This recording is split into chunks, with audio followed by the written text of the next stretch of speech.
मैंने पुनर्जन्म लेने के बाद सबसे पहला काम पागलों की तरह पढ़ाई छोड़कर अपनी बॉडी को ट्रेन करना शुरू किया। यहाँ तक कि टीचर्स की फेल करने की चेतावनी और मेरी गर्लफ्रेंड ल्यू रोयान के ब्रेकअप का भी मुझ पर कोई असर नहीं हुआ, क्योंकि मैं जानता था कि सिर्फ 1 महीने बाद पूरी दुनिया में अलग अलग डेविल फ्रूट्स उगने वाले हैं। उस समय जो भी डेविल फ्रूट हासिल करेगा उसे असाधारण शक्तियां मिलेंगी। पिछले जन्म में मुझे भी एक असाधारण शक्ति मिली थी, लेकिन मेरी फ्रूट एबिलिटी कमजोर थी और मेरी फिजिकल फिटनेस भी ज्यादा अच्छी नहीं थी, इसलिए मैं ज़ॉम्बी होर्ड में बुरी तरह मारा गया। अब जबकि मुझे दूसरा मौका मिला था तो जाहिर है कि मैं अपने फ्यूचर नॉलेज का पूरा फायदा उठाने वाला था और हर उस चीज को पकड़ने वाला था जिसे इस्तेमाल किया जा सके। मेरी जानकारी के मुताबिक पास ही एक डेविल फ्रूट मौजूद था, स्कूल के बगल वाली फलों की दुकान में। उस दुकान का नाम भी बड़ा अजीब था, गाइड यू टू ब्यूटीफुल। लेकिन मुझे यह नहीं पता था कि वह डेविल फ्रूट आखिर किस दिन प्रकट होगा, इसलिए मैं हर दिन उस दुकान पर कुछ फल खरीदने जाता और साथ ही यह भी देखा कि वह डेविल फ्रूट आया है या नहीं। लेकिन आज जब मैं हमेशा की तरह दुकान में घूम रहा था और पाइनएप्पल सेक्शन तक पहुंचा, तभी 2 हरी रंग की छोटी शाखाओं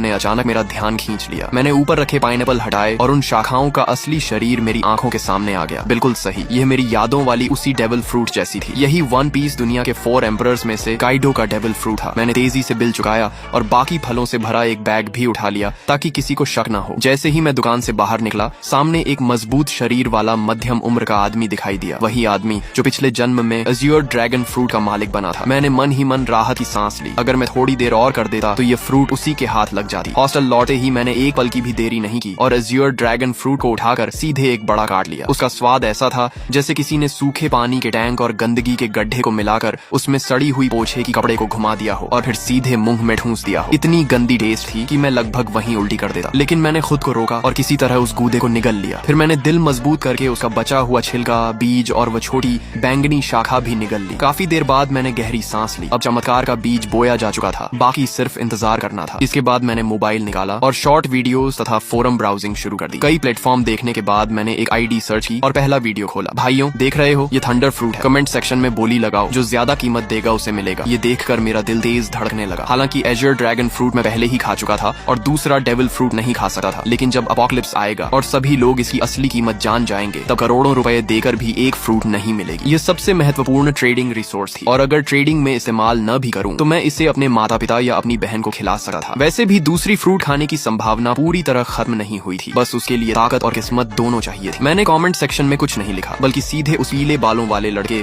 वांग तियानची को प्राइवेट मैसेज भेजा। भाई, ये फ्रूट बहुत बढ़िया बनाई है, बिल्कुल असली जैसी लग रही है, मैं इसे खरीदना चाहता हूँ। कमेंट सेक्शन वाले लोग सिर्फ मजाक कर रहे हैं, जो कीमत चाहिए सीधे बताओ, अगर सही लगी तो तुरंत खरीद लूंगा। उसने जवाब दिया, भाई ये सचमुच डेविल फ्रूट है, इसकी कीमत 15 लाख है। मैंने कहा, अगर ये सच में डेविल फ्रूट है तो तुम खुद क्यों नहीं खा लेते? अगर बेचने का इरादा है तो सामान्य कीमत बताओ, नहीं तो मैं तुम्हें ब्लॉक कर दूंगा।